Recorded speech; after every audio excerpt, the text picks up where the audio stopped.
नमस्कार दोस्तों, news town के चैनल पे आप सभी का स्वागत है। दोस्तों, जैसा कि हमने आपको अपनी पहली वीडियो में बताया था कि क्यों इजराइल के तत्कालिक प्रधानमंत्री बेंजामिन नेतन्याहू की कुर्सी मुश्किल में है।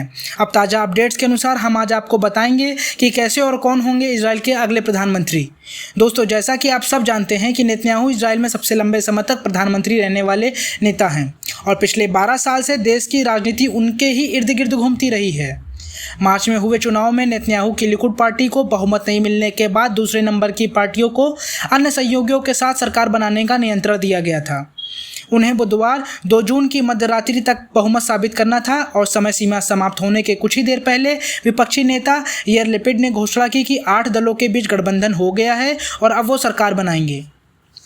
इजराइल में नए गठबंधन में दक्षिणपंथी, वामपंथी, मध्यमार्गी पार्टियां शामिल हैं। इन सभी दलों में राजनीतिक तौर पर बहुत कम समानता है, मगर इन सब का मकसद नेतन्याहू के शासन का अंत करना है। गठबंधन के लिए हुए समझौते के तहत बारी बारी से 2 अलग दलों के नेता प्रधानमंत्री बनेंगे। सबसे पहले दक्षिणपंथी यामिना पार्टी के नेता नफ्ताली बेनेट प्रधानमंत्री बनेंगे।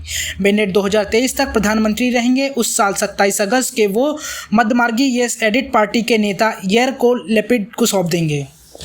लैपिड ने गठबंधन का ऐलान करते हुए कहा, ये सरकार इजराइल के सभी नागरिकों के लिए काम करेगी, जिन्होंने हमें वोट दिया उनके लिए भी और जिन्होंने नहीं दिया उनके लिए भी। ये सरकार इजरायली समाज को एकजुट रखने के लिए हर संभव काम करेगी। इजरायली मीडिया में एक तस्वीर दिखाई जा रही है जिसमें यार लैपिड, नफ्ताली बेनेट और अरब इस्माइली राम पार्टी के नेता मंसूर अब्बास समझौते पर दस्तखत करते दिखाई दे रहे हैं। मंसूर अब्बास ने पत्रकारों से कहा, ये मुश्किल फैसला था, हमारे बीच कई मतभेद थे, लेकिन सहमति पर पहुंचना अहम था। उन्होंने कहा कि समझौते में कई ऐसी चीज़ें हैं जिनसे अरब समाज को फ़ायदा होगा। 120 सीटों वाली इजरायली संसद नीसेट में 61 का बहुमत सिद्ध करने के लिए सभी 8 पार्टियों की ज़रूरत होगी। यदि गठबंधन बहुमत साबित नहीं कर पाता तो वहाँ फिर से चुनाव करवाने पड़ सकते हैं। वैसे आपको बता दें कि नई सरकार को संसद में वोटिंग करवाने के बाद शपथ दिलाई जा सकेगी। यार लैपिड ने एक बयान में कहा कि उन्होंने राष्ट्रपति रूवेन रिवलिन को गठबंधन पर सहमति हो जाने के बारे में सूचित कर दिया है।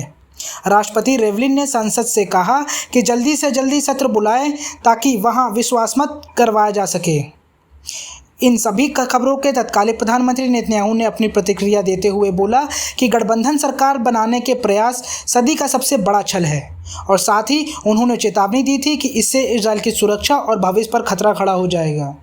उन्होंने दक्षिणपंथी यामिना पार्टी के नेता नफ्ताली बेनेट पर लोगों को गुमराह करने का आरोप लगाया था। वो बेनेट के पिछले बयानों की ओर इशारा कर रहे हैं जिसमें उन्होंने लोगों से वादा किया था कि लैपिड के साथ जुड़ी ताकतों के साथ नहीं जाएंगे। बीबीसी के मध्यपूर्व मामलों के संपादक जेरेमी बोवेन का कहना है कि नेतन्याहू की हार उनके वामपंथी विरोधियों की वजह से नहीं, बल्कि उन्हीं के दक्षिणपंथी सहयोगियों के कारण हुई, जिन्होंने उन्होंने अपने सख्त रवैये की वजह से दुश्मन बना लिया था। बोवेन कहते हैं कि नए गठबंधन से किसी को बड़े या नए फैसले की उम्मीद नहीं रखनी चाहिए। वो साथ ही कहते हैं कि गठबंधन के नेताओं का सारा ध्यान अभी नेतन्याहू को मात देने बाद अपनी सरकार को बचाने पर रहेगा। ये तो रही अपडेट्स, हमारे इंटरनेशनल न्यूज़ की ताज़ा अपडेट्स। बाकी खबरों और अपडेट्स के लिए न्यूज़ टाउन को चैनल को सब्सक्राइब करें और अगर यह वीडियो आप फेसबुक और इंस्टाग्राम पर देख रहे हैं तो लाइक करें। धन्यवाद।